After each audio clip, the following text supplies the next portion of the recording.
என் மேல இவ்வளவு நம்பிக்கை வச்சிருக்கிறீங்களா? என்ன இவ்வளவு நம்புறீங்களா? பார்த்தலாம், ஒரு கை பார்த்தலாம். சத்தியமா சொல்றேன், நானும் ஒரு 2-3 வாரத்துக்கு முன்னாடி என்னமோ ஏதோ நினைச்சேன். பார்த்தலாம், சத்தியமா பார்த்தலாம்.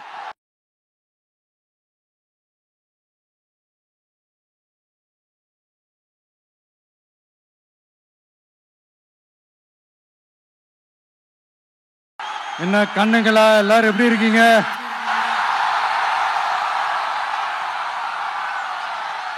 சாப்பிட்டீங்களா எல்லாரும்? சாரி, கொஞ்சம் லேட் ஆயிடுச்சு. என் நெஞ்சில் குடியிருக்கும் உங்கள் அனைவருக்கும்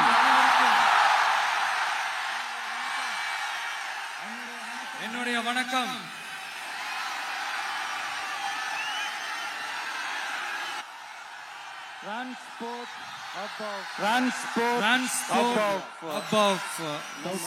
சவுத் இந்தியா, நம்ம நாமக்கல் மாவட்டம். இங்க நீங்க பாத்தீங்கன்னா இந்த லாரி பாடி கட்டுற தொழில இருந்து இன்னும் நிறைய தொழில்கள் செய்யற ஊரும் நம்ம நாமக்கல் ஊர் தான். அது மட்டும் இல்ல, நாமக்கல் மாவட்டத்தோட இந்த முட்டை உலகமும் கூட ரொம்ப ஃபேமஸ். எக் சிட்டின்னு கூட கூப்பிடுவாங்க. அது மாதிரி தமிழ்நாட்டு மக்களுக்கு இந்த சத்தான உணவு முட்டை கொடுக்கிற ஊர் மட்டும் இல்ல, தமிழ்நாட்டு மக்களுக்கு உணர்ச்சி ஊற்ற மண்ணும் கூட. இதை நான் ஏன் சொல்றேன்னா, 2 வரிகள் சொன்னா உங்களுக்கு ஈஸியா கனெக்ட் ஆகும். தமிழன் என்று சொல்லடா, தலை நிமிர்ந்து நில்லடா. எப்படி? தமிழன் என்று சொல்லடா, தலை நிமிர்ந்து நில்லடா. இந்த நாடி நரம்பெல்லாம் ரத்தம் பாய்ச்சுற இந்த வரிகளை எழுதினது யார் தெரியும்ல? யார் எழுதுனா? விஜயகாந்த் சார் சொன்னாரு. ஆனா நம்ம அண்ணன் கேப்டன் அவர்களுக்கு மட்டும் இல்ல, நமக்கும் சேர்த்து எழுதின இந்த வரிகளை யார் எழுதினது தெரியும்ல? நாமக்கல் மாவட்டத்தை சேர்ந்த மேகனூர்ல பிறந்த நாமக்கல் கவிஞர் திரு ராமலிங்கம் பிள்ளைதான், அவர்கள்தான். அடுத்து தமிழ்நாட்டு மக்களுக்கு இந்த இடஒதுக்கீடு உரிமையா வழங்கினதும் இதே நாமக்கல் மாவட்டத்தை சேர்ந்த திருச்செங்கோடு பகுதியில இருக்கிற ஒருத்தர் தான்.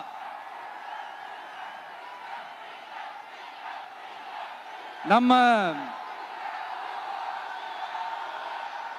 சென்னை மாகாணத்தோட முதலமைச்சரா இருந்த சுப்பராயன் அவர்கள். அவர்தான் அந்த மாபெரும் மனிதர்.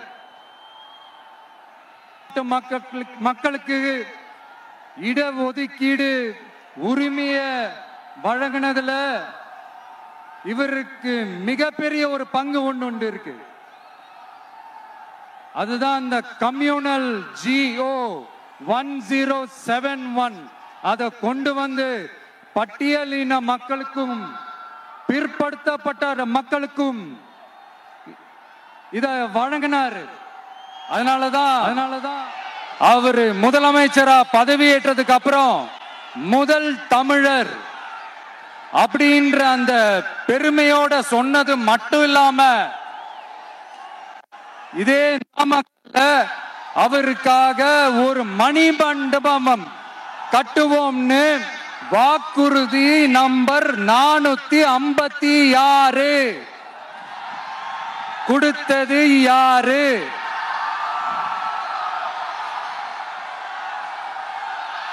சொன்னாங்களே, செஞ்சாங்களா?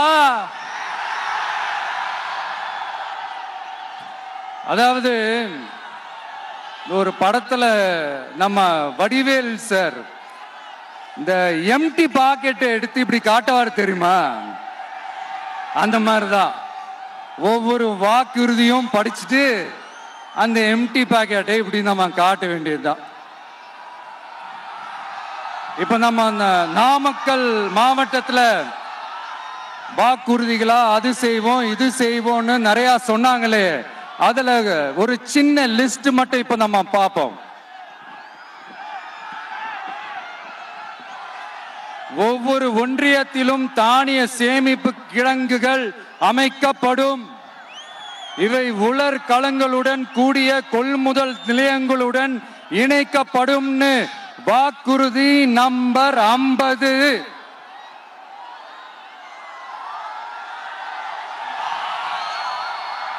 கொப்பரை தேங்காயை தமிழக அரசே கொள்முதல் செய்யும். அதிலிருந்து தேங்காய் எண்ணெயை உற்பத்தி செய்து நியாய விலை கடைகள் மூலம் விற்பனை செய்ய நடவடிக்கை எடுக்கப்படும். வாக்குறுதி நம்பர் 66.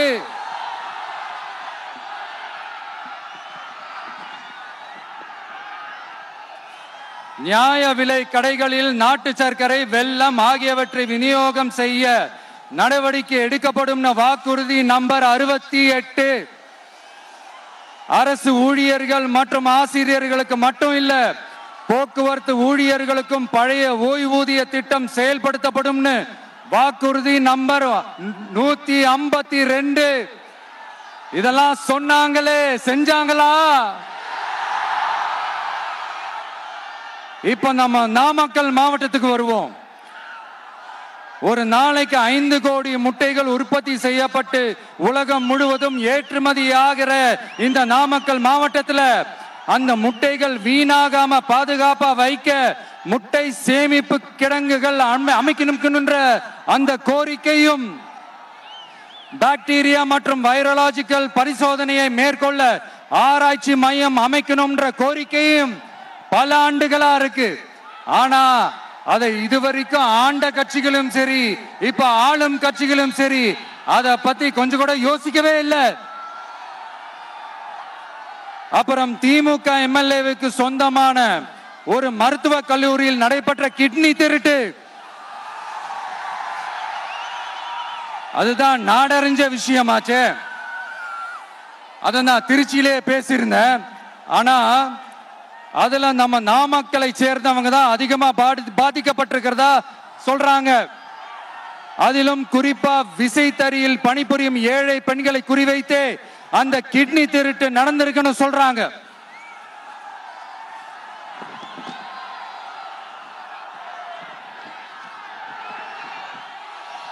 இதுல ஈடுபட்டவங்களை யாரா இருந்தாலும் நம்ம ஆட்சி அமைஞ்சதும் கடுமையாக தண்டிக்கப்படுவார்கள். இந்த கிட்னி திருட்டுக்கு ஆரம்பம் எங்க இருக்குன்னு பாத்தீங்கன்னா கந்துவட்டி கொடுமையில இருக்கு. அதாவது விசைத்தறி தொழிலாளர்களோட வாழ்க்கை தரத்தையும் பொருளாதாரத்தையும் இந்த ஏமாற்று மாடல் திமுக அரசு மேம்படுத்தாத காரணத்தால அவங்க கிட்னி விற்கிற அளவுக்கு தள்ளப்பட்டிருக்கிறாங்க. இது எவ்வளவு பெரிய ஒரு கொடுமை! விசை தொழிலாளர்களோட வாழ்க்கை தரத்தையும் பொருளாதாரத்தையும் மேம்படுத்த தேவையான தீர்வுகளை யோசிச்சு உறுதியா எங்க தேர்தல் அறிக்கையில சொல்வோம்.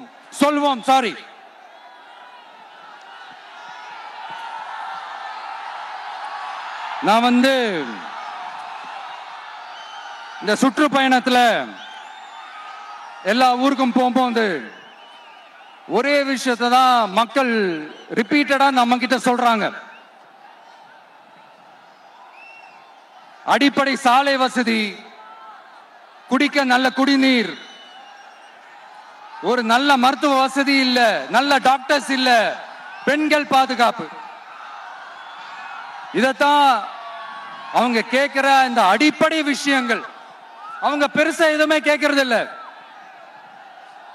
என்னப்பா இந்த விஜய் எங்க போனாலும் கேள்வியா கேட்கிறாரு,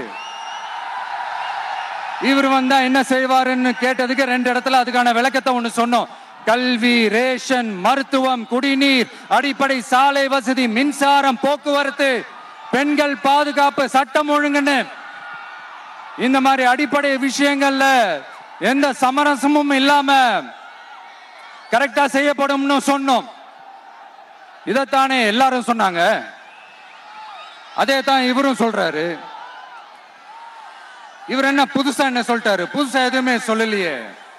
ஐயா, அரசியல் மேதைகளே, பெரியவங்களே, ஒரு மனுஷனுக்கு சாப்பிடறதுக்கு நல்ல சோறு, படிக்கிறதுக்கு நல்ல கல்வி, குடிக்கிறதுக்கு நல்ல குடிநீர், அவனை பார்த்துக்கிறதுக்கு நல்ல மருத்துவ வசதி, வேணுங்கிற இடத்துக்கு போயிட்டு வர்றதுக்கு நல்ல போக்குவரத்து, அதுக்கான சாலை வசதி, பாதுகாப்பான ஒரு வாழ்க்கை, இதுதானே ஒரு மனுஷனுக்கு அடிப்படை தேவை. இன்னைக்கும் இது நம்ம எல்லாருக்கும் இது தேவைதானே. அப்புறம் அதை சரியா செய்வோம்னு சொல்றது தானே சரி. அதனாலதான் சொன்னோம், எது நடைக்கு சாத்தியமோ, எது உண்மையோ அதை மட்டும் தான் சொல்லுவோம், அதை மட்டும் தான் செய்வோம். இந்த திமுக மாதிரி பொய்யான வாக்குறுதிகளை எப்பவுமே கொடுக்க மாட்டோம். புதுசா சொல்லுங்க, புதுசா சொல்லுங்கன்னா என்னத்த சொல்றது? எனக்கு புரியலையே, என்னத்த புதுசா சொல்றது?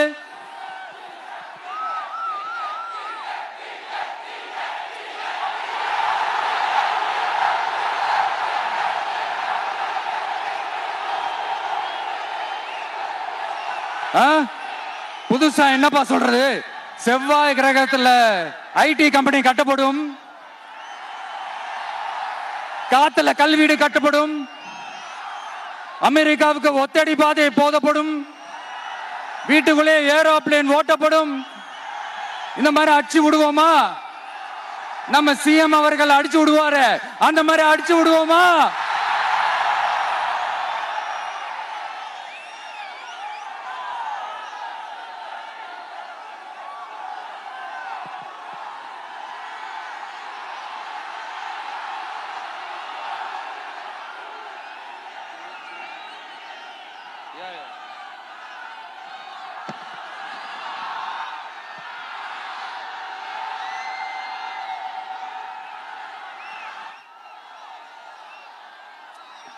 நான் ஏற்கனவே சொன்னதை தான் இங்க நான் திரும்பவும் சொல்றேன். ஒண்ணு, இந்த பாசிச பாஜக அரசோட எப்பவுமே நாங்க ஒத்து போக மாட்டோம். ஒண்ணு. ரெண்டாவது, இந்த திமுக அரசு மாதிரி அண்டர் கிரவுண்ட் டீலிங், மறைமுக உறவுக்காரர்களா இந்த பாஜகவோட எப்பவுமே நாம இருக்க மாட்டோம். 2. மூணாவது, மூச்சுக்கு 300 தடவை அம்மா அம்மா அம்மான்னு சொல்லிக்கிட்டு ஜெயலலிதா மேடம் சொன்ன அந்த விஷயத்தை டோட்டலா மறந்துட்டு ஒரு பொருந்தா கூட்டணியா ஒரு கூட்டணியை ஒண்ணு அமைச்சுக்கிட்டு கேட்டா தமிழ்நாட்டோட நலனுக்காக இந்த பாஜகவோட கூட்டணி வச்சிருக்கோம்னு சொல்லிக்கிறாங்களே, அவங்கள மாதிரியும் நாம இருக்க மாட்டோம். இல்ல, நான் தெரியாம தான் கேக்குறேன். இந்த பாஜக அரசு தமிழ்நாட்டுக்கு என்ன செஞ்சுட்டாங்க? நீட்டை ஒழிச்சிட்டாங்களா? கல்விக்கு தேவையான அந்த நிதியை முழுசா கொடுத்துட்டாங்களா?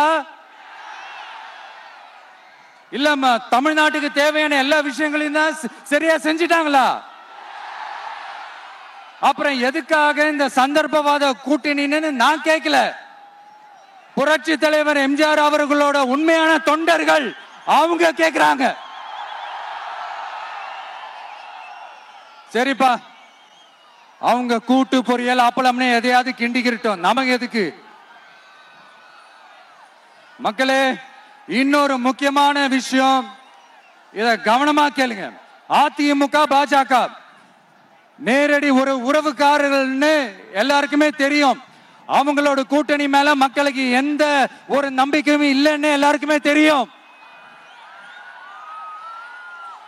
ஆனா அட் த சேம் டைம் இந்த திமுக குடும்பம் இந்த பாஜகவோட அண்டர் கிரவுண்ட் டீலிங், மறைமுக உறவுக்காரர்களா இருக்காங்கன்றது தயவு செஞ்சு மறந்துடாதீங்க. வரப்போற தேர்தல்ல, அடுத்த வருஷம் வரப்போற தேர்தல்ல நீங்க திமுகவுக்கு ஓட்டு போட்டீங்கன்னா அது பாஜகவுக்கு ஓட்டு போட்ட மாதிரி.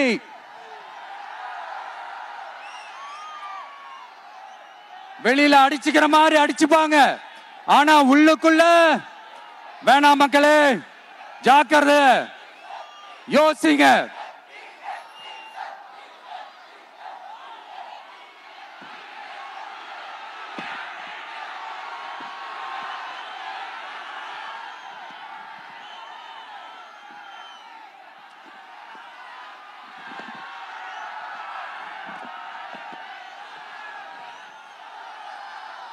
அதனாலதான் மறுபடியும் சொல்றேன், திரும்பவும் சொல்றேன், 2026 ஒன்னு இன்னொன்னு, ஒன்னு இன்னொன்னு. அதாவது ஒன்னு, மாபெரும் மக்கள் சக்தி கொண்ட எளியோரின் குரலா இருக்கிற களத்துல இருக்கிற டிவிக்கு, இன்னொன்னு கொள்கை என்ற பேர்ல மக்களை ஏமாத்திக்கிட்டு கொள்ளையடிச்சுக்கிட்டு தமிழ்நாட்டை ஏமாத்துற இந்த டிஎம்கே. இந்த ரெண்டு பேருக்கு நடுவுல தான்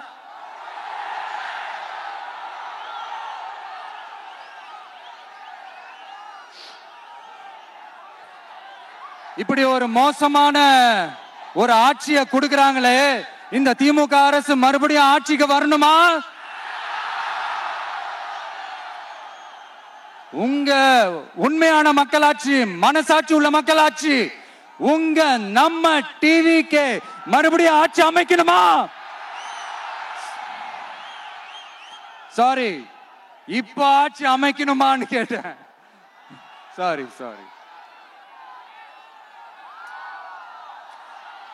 நண்பா, நண்பி, தோழா, தோழி, என் மேல இவ்வளவு நம்பிக்கை வச்சிருக்கிறீங்களா? என்ன இவ்வளவு நம்புறீங்களா? பார்த்தலாம், ஒரு கை பார்த்தலாம். சத்தியமா சொல்றேன், நானும் ஒரு 2-3 வாரத்துக்கு முன்னாடி என்னமோ ஏதோ நினைச்சேன்.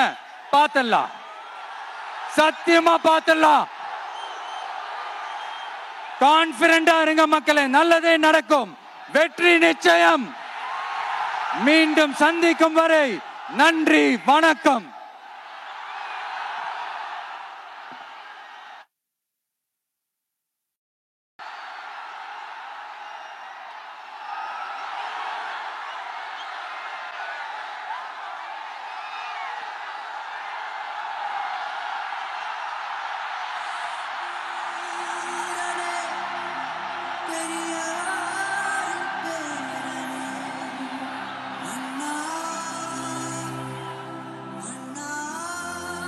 ஆரம்பத்துல பேசும்போது மைக்கு, சாரி, எனக்கும் அந்த மைக்குக்கும் ஒரு மாதிரி ரொம்ப டிஃபரன்ஸா கேட்டுட்டு இருந்தது.